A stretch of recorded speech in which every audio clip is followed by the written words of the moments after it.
Okay, I'm sorry, after. It's okay. I will share with you later since We are recording. Okay.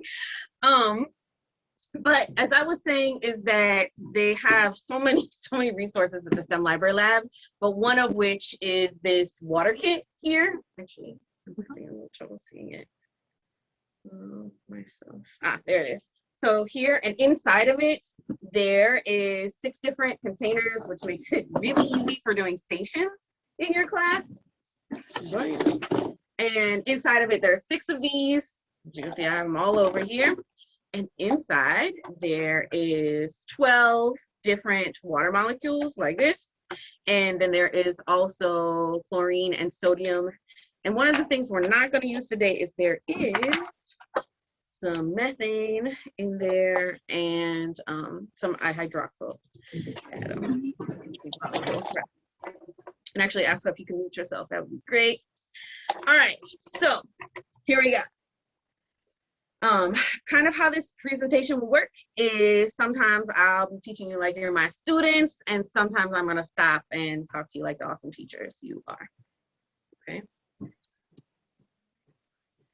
All right, so the objective that I'm gonna address using this model is a 7th grade objective, being able to analyze data and determine whether or not a chemical reaction has happened. And you're not sharing your screen yet. Oh, it says you're sharing your screen. Oh, okay. Apologies. You can see it? This There is we new go. to Got it. us. Yeah. All right, cool. These are the- So yeah, it's physical science 1-2 for 7th grade. And it's being able to determine basically whether or not a chemical reaction took place. And so the structure of the lesson is using a 5E lesson plan, where the first is just a short demo to get the kids interested. And then the kids take the time to explore with the model itself.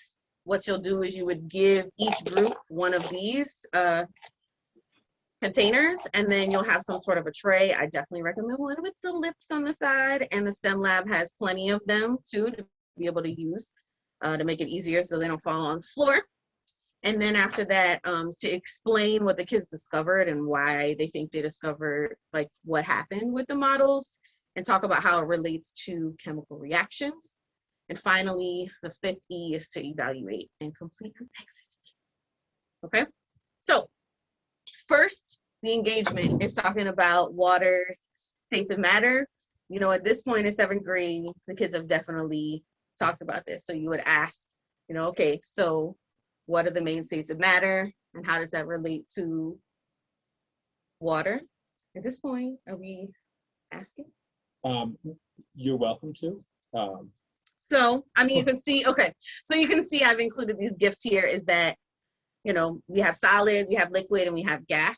And you can actually take these models to be able to demonstrate them using different containers. So if you wanted the students to actually then go ahead and try to make a solid, it's going to be a lot more organized with these models. And a liquid is going to kind of flow, and a gas is going to be a lot more spread out, like as if it's on this tray. It's a lot more spread out.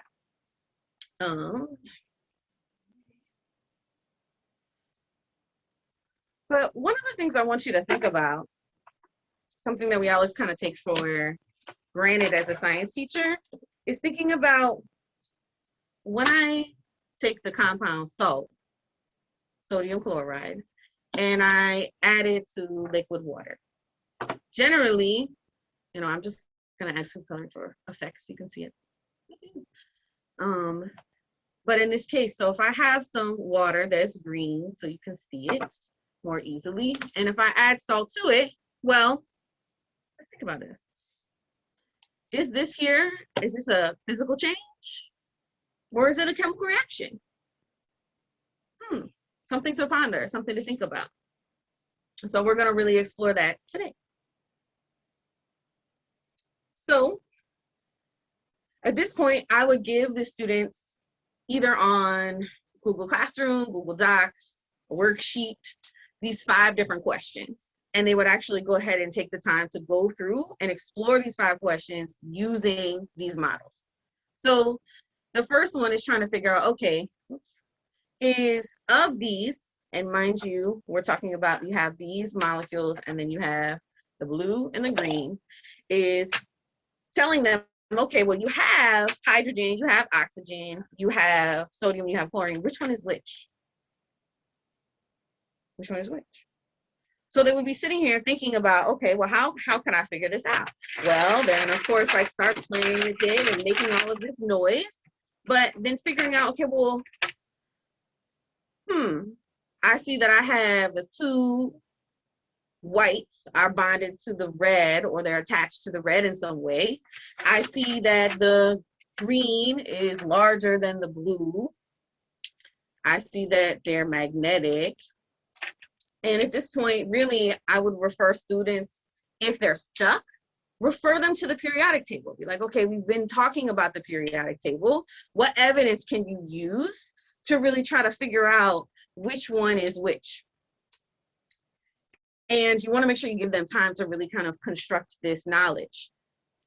So they can see which ones end up bonding to each other. They can see that the oxygen is permanently bonded to the hydrogen, but they might not have figured it out yet. The next question would be, how many different arrangements can you make with 6 water molecules? Well, if this is what they have, and if they haven't figured out that this one is water yet, well, they're gonna know, oh, okay, well, this is, I definitely have at least 6 of these. So this is water. So that clue in and of itself in that question might really help them figure out that, okay, I know water is H2O, H2, 2 hydrogen and oxygen. So I know, okay, this is the water. And then they sit there and they get a chance to play with it. They can see that with the arrangement, if I have 6, I can make different shapes. And we're gonna talk about the different ones. The third question is to think about, okay, if I have 2 water molecules, what parts are actually attracted to each other? Why do they think that is? And how do any of these elements and compounds, for question 4, how do they interact with each other? If I have the sodium and the chlorine interacting with the water, how is it interacting? And finally is, once they've figured out which one is sodium and which one is chlorine, and even if they haven't figured it out, they can still do the 5th question, is determining, okay, how many water molecules can we actually attach to each of these different atoms? Okay, so that would be the first one point of contingency I would want you to make sure is, if you look actually on the sodium here and then the chlorine here, is there's actually these little circles on there. Those are the magnets in and of itself. And you'll notice that sometimes one of the small limitations of the model is it's easy for the green to attach to the white, but sometimes they might be able to get the red. It's not as easy with these two, but it's a lot easier with this one. I can get the red to attach appropriately, but then the white will attach in the middle of those. Can you see that? Yeah. So you want to be mindful of that with your students, is be like, okay, if you're having them interacting, you want it to interact on the magnet, not in between. Okay, some of the groups might get that, and then that might turn into a misconception. Excuse me, Todd, can you let me in? I'm trying to come on my personal computer so I can see Sam better. Yes. All right, so we talked about with the water molecule, identifying that, okay, the red is hydrogen and the white, excuse me, the red is oxygen and the white is hydrogen. And then the next step is trying to figure out, okay, why is this green one chlorine and why is this blue one sodium? Well, this can be done when figuring out how they interact with the water. And so you can see that the chlorine ends up interacting with the hydrogen and the sodium interacts with the oxygen. Well, how would that lead me to believe, well, why is one interacting with the other? Well, I know that based on the periodic table, and I believe I put on the next slide. Yes. Okay. And so based on the periodic table, we know that chlorine is a halogen, and therefore it just needs one more electron in order to fill its energy level. And you may or may not have gone this far, but we know that in the periodic table, all of the elements like to act like the kings and the queens of the periodic table, the noble gases. And so in order to become like argon, fluorine only needs one more electron. Well, what are electrons? Electrons are negative, something the kids learn in 5th grade. All right, electrons are negative, so it needs one more. If this is negative, then this means, and it's attaching to the hydrogen, well, the hydrogen is positive. Okay, that leads you to believe that this is actually fluorine. And in the case of the sodium, well, if you look in the periodic table, Na, nah, like this, nah, don't be salty, okay, is sodium actually wants to lose one electron to be able to act like the kings and the queens, like neon on the periodic table. And so it's actually going to lose one electron, lose negativity, become positive, and interact with oxygen. You can learn this further by looking at hydrogen, the white one. Well, since hydrogen is just like sodium in the first column, hydrogen, of course, isn't the same as, its reactivity is not the same as sodium, but it is in that same first column. And so it has one outer electron. Look at that. It has one outer electron, and that means that it's also positive. Oh, kids are going to know at this point that opposites attract. The positive hydrogen is going to attract the negative fluorine. So now this is fluorine. Therefore, the positive oxygen is going to, the negative oxygen is going to attract the positive sodium. So we figured it out. All right, which one is which? So the next question, number 2, is how many different arrangements can you make with the water molecules? Your students, you want them to have 6, all right? They can work with more, of course, but when I had students do this activity, they worked with 6 of them and tried to figure out different arrangements that they could come up with. Here is just a few on the screen. You can see you can make a ring of them. You can see that you can make as many as you can really figure out. And one of the things that I included this drawing for that's unique is you can show students different arrangements and then turn it around and show them that it's the exact same arrangement, just in a different way. So you can have a chain like this.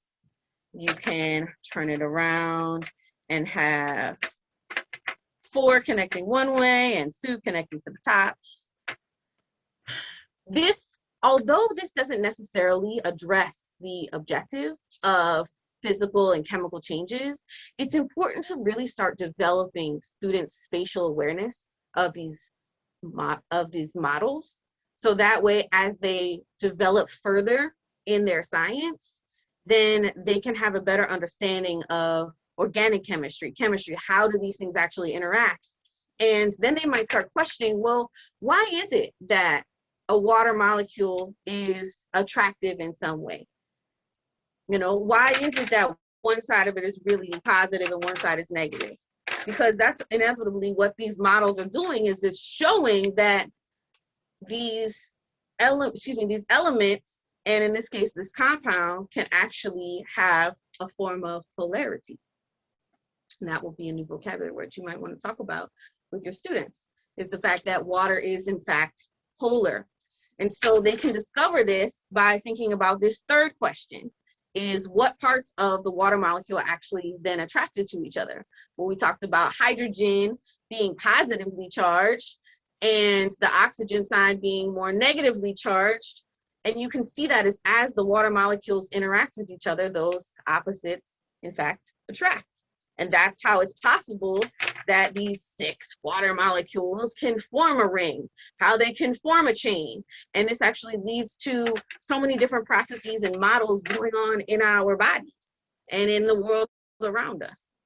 And so you can show them not only with the model, but also with pictures and how that actually happens.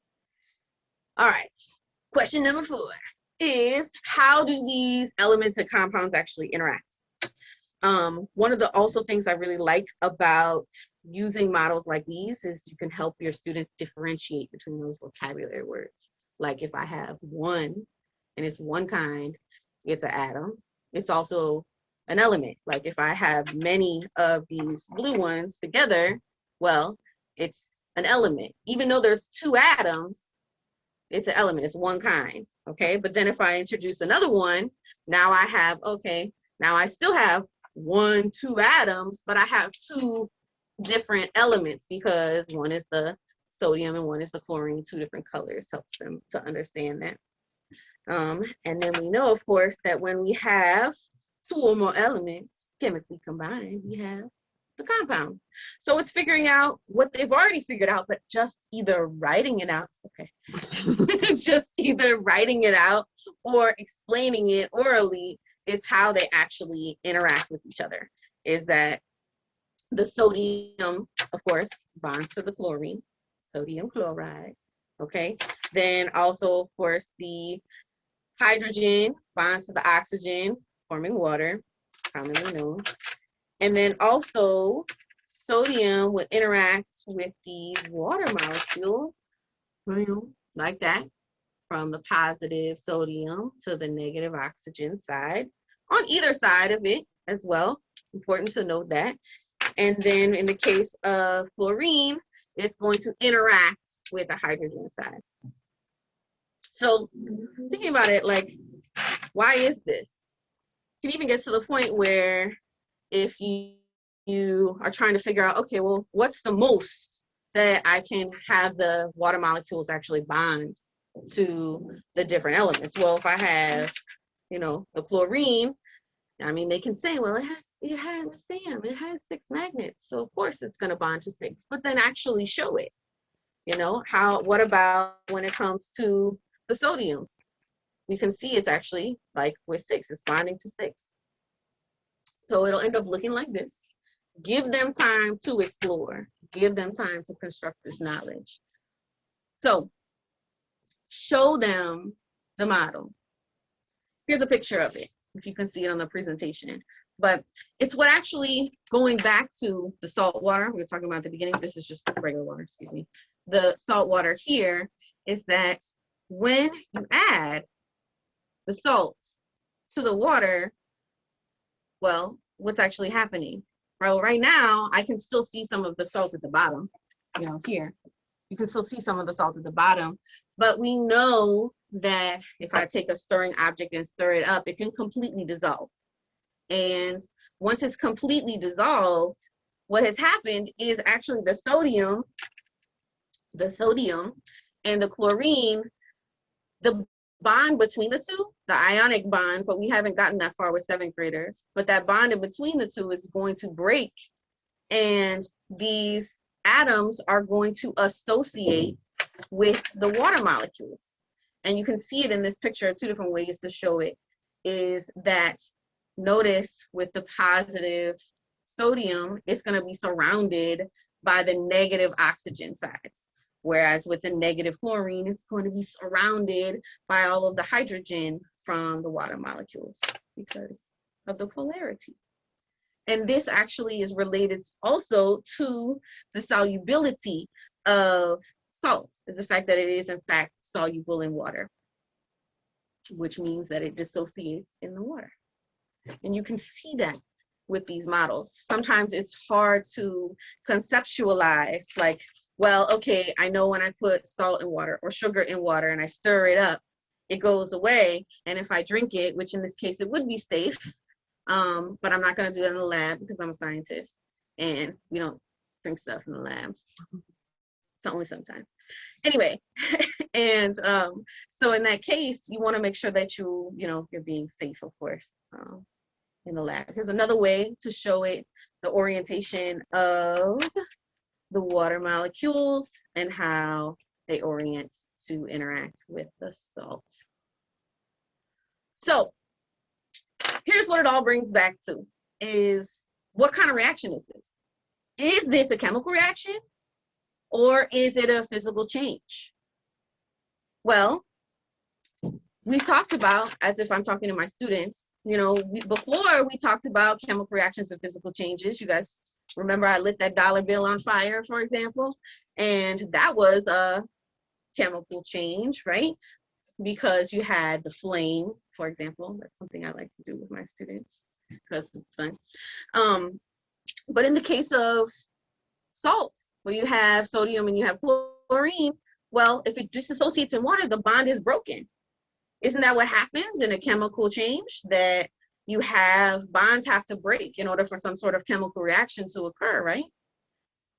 At this point in this lesson, I would have students, you know, think in their group, discuss, think about what is the evidence that you could argue for either side. Potentially, you could even, you know, say that some groups are going to be, okay, I want you guys to argue for the chemical change side, and I want you to argue for the physical change side. You could set it up that way instead of make it like a debate. But in this case, it's important that in the end, that the kids understand that there's not always this defined one or the other, but some and most may argue and conclude in the end is that with sodium chloride, when it dissociates in water, this can be undone through either evaporation or boiling the substance and being left with the salt back on the bottom. And although the bond is broken, there isn't necessarily a new bond being formed. When the sodium is interacting with the water here, this is not a strong bond. They're just associating with the water molecules. The same is true in the case of chlorine. It's not a strong bond. So a new substance hasn't necessarily been made. And so if we bring it back to kind of where either you have your students about to learn in the future unit, and this is the beginning of it, getting them to think about it, or more of a conclusion is that with physical changes, in that change, you don't get a new substance. And it's usually easy to reverse it. Not always, but usually. And in the case of a chemical change or a chemical reaction, you're always going to get a new substance. Bonds are going to break and bonds are going to form, and you're going to get a new substance. And then you can talk about some specific examples with your kiddos. And finally, is to make sure that your lesson, in fact, stuck and, you know, made sense to your kids, is have them actually write this out. When salt is added to water, is it a chemical reaction or is it a physical change? And they might say both in their answer, which is fine. But most importantly is you want them to use evidence that is sound, that makes sense. And I've usually done this in the past on Google Classroom because it's a lot easier for the students to submit their Google Doc of their answer. But you can do it on your pod. You can do it on Edulastic. You can have your students work in their composition books on paper. Okay, so just some vocabulary that we reviewed: physical change, chemical change and reaction, reactions and products in a chemical reaction, chemical bonds, and some solubility. So one of the things I want you guys all to remember is that although models, they don't show everything perfectly, like how the instance with the sodium, that it's possible to get it to incorrectly bond with the hydrogen in between the magnets, that there's going to be some of your students that are really observant and they're going to see that. But it's important to point out that, okay, yeah, that may be true and it might not be perfect, but the model is used to help us gain a bigger understanding on the concept. Just like when we use a big globe so you can see the earth. There's not very many of us that are lucky enough to go out and see what it looks like from outer space, but we use that model to help us better understand it. These models are really useful of getting kids to start understanding how polarity works, how solubility works, and there's so many more things that is available on the website where this comes from. It's talking about hydrogen bonding, some things we didn't talk about is adhesion of water and cohesion, and how that's related in plants and also in our bodies with our capillaries. We can talk about surface tension and talk about changes in states of matter. We just mentioned the states, but you can talk about the actual changes in those states. I even included some different objectives that could relate when it comes to 5th grade, 6th grade, some others for 7th and for 8th grade. So yeah, that's my presentation on these models. Who has questions? Anybody have any questions? Yeah, so Yeah, let's, sorry for the question. I wonder, well, first I was gonna say we can unshare the screen and then we can maybe Oh, yeah. unpin videos and we can see each other.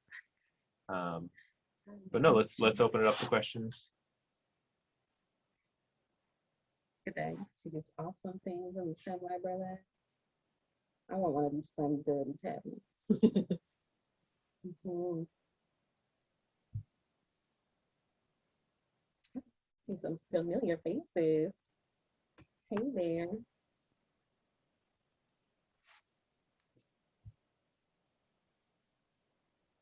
As you were going through this, I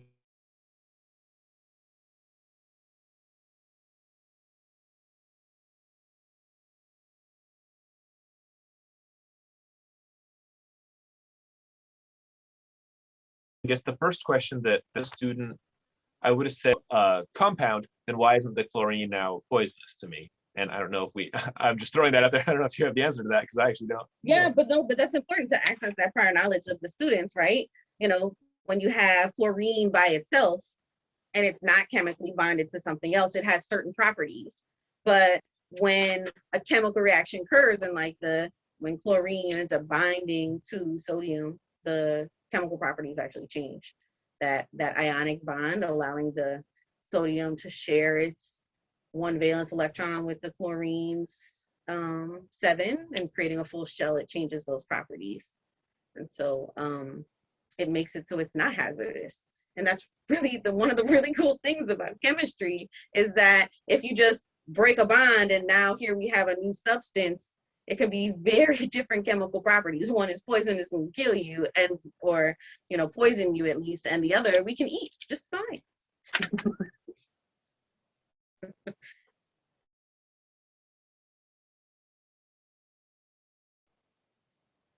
Like we said, open the floor to questions, but also if you either do teach 7th grade and you're thinking about how you would do this, or you teach another subject and you're thinking about how you might incorporate this into your grade level or subject, or questions about how you might incorporate it into your grade level or subject, love to invite people to jump in. We also have a pretty small, I mean, this was intended to be a small group, but we have a small group, and I'd be glad if people wanted to introduce each other, not each other, themselves, so we could maybe, meet each other and get a feel for who's in the room. Okay, I'll talk. I'm Afka. I'm sorry, I changed computer, so my screen has, you can't see me anymore. And I teach at Lycée Français with Dora, who you might be seeing at the bottom of your screen. And I have a common question. Sam, can you check for us, please? The hydrogen and the oxygen, are they tied together, or is the bond magnetic? So actually, that's a good question.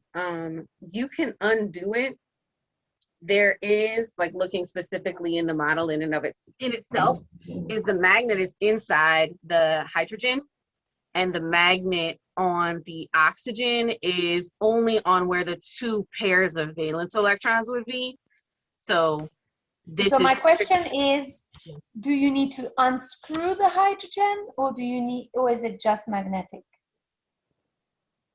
If you wanted to remove it, you just kind of pop it off. Okay. Yeah.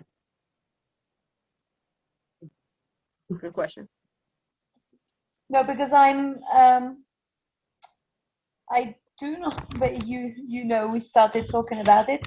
I do not think we can use this model for talking about ions and ionic bonding, because they represent, within the model, they represent both valence bonds and ionic bonds with the magnet. So there's if you really want to talk about ions and ionic bonding, there should be some kind of different modeling for both these bonds, which is not available in this model.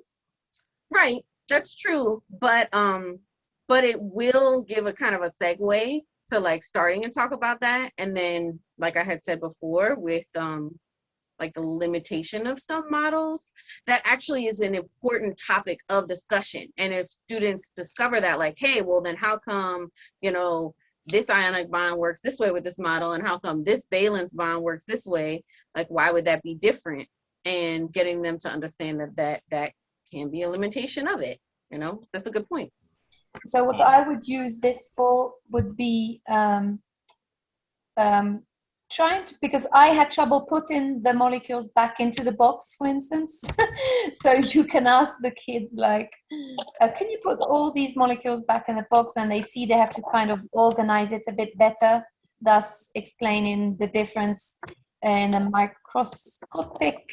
at the microscopic level of the solid, gas, liquid change. But tell me, wasn't there methane within the box? Yeah, I didn't actually, these 3 different ones I didn't use, but yeah, there is a model of this gray atom bonded to 3 hydrogens, so this is carbon actually, so it's not magnetic, and if I bond it together, you have ethane, or ethene, excuse me. And then of course this one hydroxyl group with 1 oxygen and 1 hydrogen bonded to it. So did you find out why they put ethane in the box? What would they be using it for? So in this case,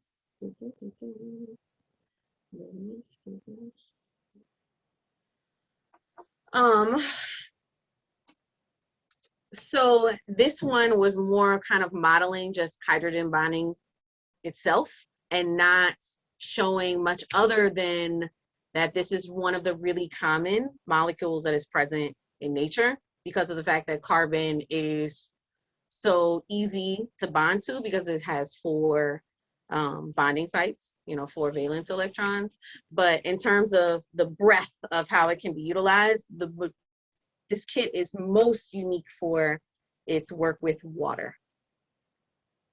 Can the ethane stick to the water? Because it's not meant to do hydrogen bonds. No, it doesn't. It doesn't have any magnets in the model. Oh, okay, right. So it's okay. Just it doesn't attach. It doesn't bond.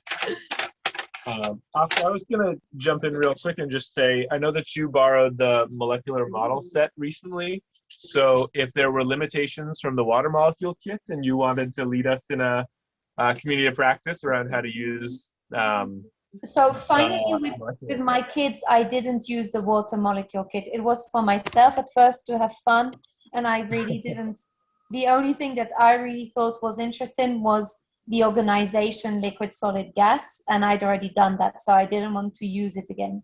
But so this wooden molecule kit is actually great. It's maybe one of the most unfashionable ones I have, but you can do perfectly double bonding, triple bonding, and the angles are right.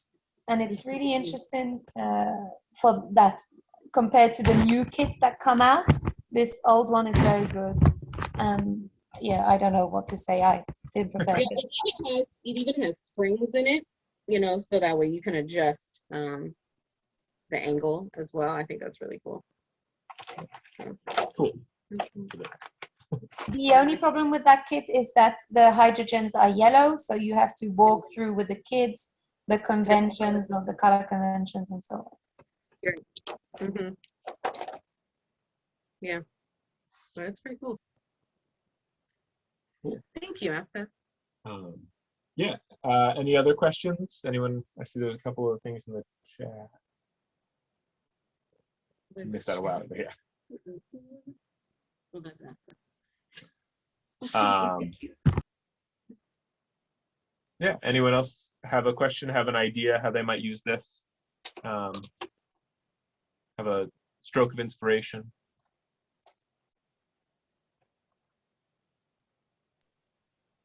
I'd like to know who Nancy and Mary are. My first American colleagues I meet. Hi, I'm Mary. So I actually teach high school chemistry at the Net Gentili. And I was thinking, I think it actually might be after we teach ionic and the difference between then, covalent bonds, and then we do a lab where they have to test the different, and I know we use like salt and wax and sugar, and they test the various properties to see like which type of bond it must be. And I think we actually go into dissociation, like its ability to dissolve in water. So I was actually thinking, and then when we talk about covalent bonds, we do talk about like polarity. So just using it for both that and to have them understand dissociation, because they have a really hard time with that. And I think this model would be super helpful for that. So I was thinking more like that. And there is also like, sometimes I get time to do a mini unit on just water and how amazing it is with all its various properties. So that would be another way to, a really cool thing I was thinking about using that, this model kit for. So those were just like 3 of the things that popped into my head. Oh, those are really good ideas. Thank you. Yeah. And even like the kit itself, I know that the PDF was sent out to you guys related to what came with the kit and the website. There's a lot of even additional resources on there, like pre-made PowerPoints, where it makes it really easy to drag and drop like multiple of the molecules or elements to be able to manipulate them on your projector screen so the kids can see it, or even if you put it on their Google slides so they can manipulate it themselves. Hi, I'm Nancy, and I teach students, high school students, chemistry and environmental science at New Orleans Accelerated High School. And so I could use that model in both of my courses with both groups of students. So. Well, you think they would have fun with it? Yeah, I actually have some atomic model kits that they could use, so I could do demonstrations, and then they could actually, I could model for them and then have them to complete, a reaction, what they think the reactants would look like, something like that. So yeah, anything hands-on. Yeah, they totally. like, yeah. And all the ages too. Thank you. It's nice to meet you. The only thing I'd be careful, Mary, if you do ionic bonds, is that, as she showed previously, the students will be able to stick any ion to any side. So it's a bit like, I don't know, the positive can go to the positive and the negative to the negative. So that's the only thing. If it's in the middle on the sodium, it does that. Yeah. Yeah, but I don't think they'll pay attention to the middle at first, to be honest. They'll just see it sticks and they won't like. Yeah, no, I appreciate you pointing that out again, especially because, it's an important part of the conversation with the students about understanding magnetism and polarity, and like how the positive and negative side of a magnet, how that can be used to model the negativity and the positivity of different sides of a polar molecule. Yeah. All right. Wait, what about Dora? Oh, Dora. Yeah, so I'm Dora. I work too in the Lycée Français of New Orleans with Afka. Actually, she teaches the chemistry and physics, and I am the biologist of the team. So, but for me, this kind of model has, Afka already said, it's great to modeling the different state of water.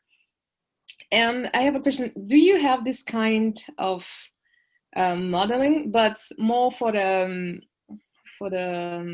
to be able to to imagine more about the organic chemistry, you know, like model, but more complex, because this is a huge huge problem with the students in general, the organic chemistry. And if we have this kind of model, yeah, but it's not, there is no magnets. There is with the okay. Yeah, There's a Dora, there's a little box. They have one little box with plastic. They're smaller. They're not magnets, but they like kind of get the same shape as what you see now with the water. But there's only one box. But I but think importantly, just to bring it up, as everyone on this call is currently a member of STEM Library Lab, you can request new items. So if there is something that you see one of, but you need more of, or something that you're imagining and you found online, or in the case of some teachers, they have imagined a thing into existence. So we've created products for them that they were like, I wish there was a thing like this. So those are all options for you. Dora, are you thinking more of like the organic molecules, like in photosynthesis and cellular respiration? Yeah, the biggest molecule, and to be able, you know, like to be able to construct a metabolism, like the way the sugar will be built, or the way Carbon dioxide and molecules. Yeah. Yeah. No, I understand the biology in the chemistry. Yeah. I also teach biology, so I'm experiencing some of those pains. Some of the kids I've had for chemistry, so they're like, "Oh yeah, I remember this, Miss Mary," and other times I'm like, "This kid has no idea what I'm talking about." It's nice. I'm just saying chemical names at this point to them. Yeah. Sure, we have all the same problem, you know. This one you can like, well, it's not perfect. It will be great to have something. I don't think it exists. I don't know, but you know, a mix between the model Sam have in his hand now and the magnet, just to understand why the you know, the oxygen attracts more, but to have the right angles to, you know, to have a mix between magnetic to understand the strain of a bind. Yeah, and have the right angle in the same time. Like you're saying, like how even just with water, like how there's a greater pull to the negative side of oxygen rather than the positive side of hydrogen. Like that there's different levels of magnetic pull. Yes, it will be great if we have different level of magnetic. Mm-hmm. I think we should contact the company and then tell our idea to them. Yeah. It's not for free. That's a good idea, Dora. Nobody else copy it. It was her idea. I want 80% of the money, of course. That was good. Yeah, I remember using a really cool kit in organic chemistry in college, like this, but it's they're plastic and a little bit smaller. But they're more expensive.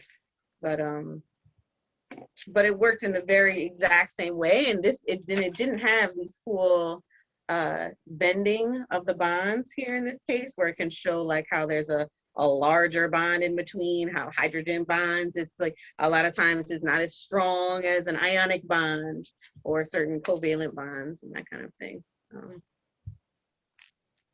What I like with this other molecule kit, the one that Sam is using, is that in the plastic kits, mostly they will have 3 carbon spheres, one with 4 holes, one with 3, and what? No, you know, the holes in different places.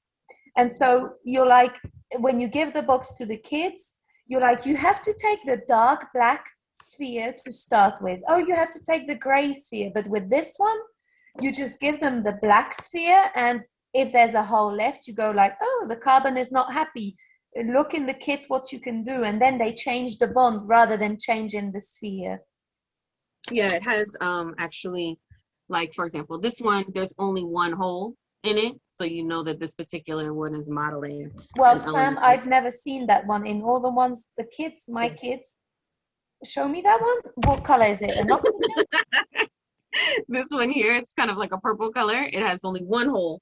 Yeah, whereas yeah. in No, what I mean the is, for red instance, one, if you take two. the red ones, you only have oxygens with 2 holes on Mhm. 2 different sides. In The some green one- molecule kits, you will Mhm. have 2 different red spheres, one with 1 hole on each side and one with 2 holes on the same side. And this one is clearly nitrogen because it has 3 holes in it. Can you As make NH? Can you make CO2 for us, please?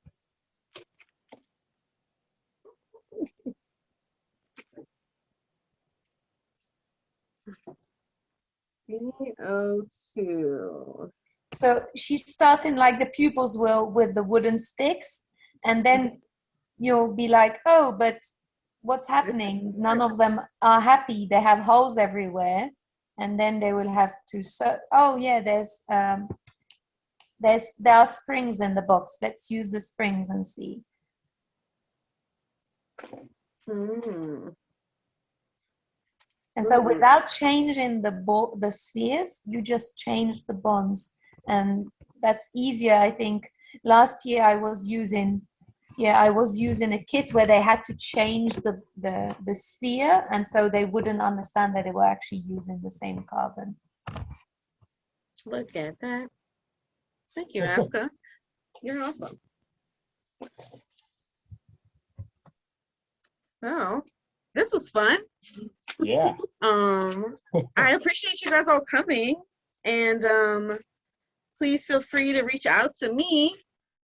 And my name's sam.kreuscher@gmail.com, or also I'm on Instagram with Ask Wonder Explore. Ask Wonder Explore.